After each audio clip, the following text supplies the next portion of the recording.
2 days after the Kakhovka Dam in southern Ukraine was destroyed, authorities are still trying to get a handle on just how far-reaching the destruction is and will be. Ukrainian President Volodymyr Zelenskyy visited some of the flooded regions Thursday to monitor rescue efforts. The Russians then started shelling the area, forcing rescuers to jump for cover. Russia and Ukraine both blame the other side for destroying the dam, but Russia has controlled the site for months, and Ukraine lacks the means to destroy the dam from the air. Also, all available evidence shows it was destroyed from the inside. The timing of the dam's destruction is more than a little peculiar as well.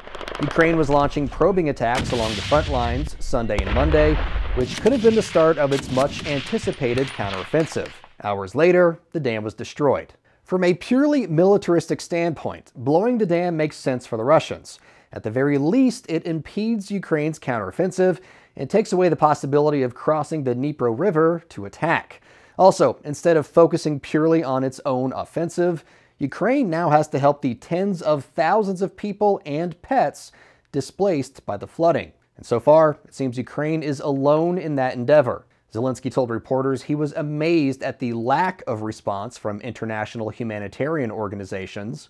More than 48 hours after the dam's destruction, and neither the Red Cross nor the United Nations have sent in help.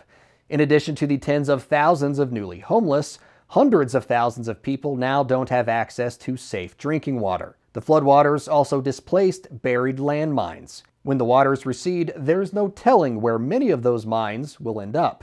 It's a deadly problem that could take a decade or more to diffuse. The reservoir created by the Kakhovka Dam fed the cooling lines for the Zaporizhzhia nuclear power plant.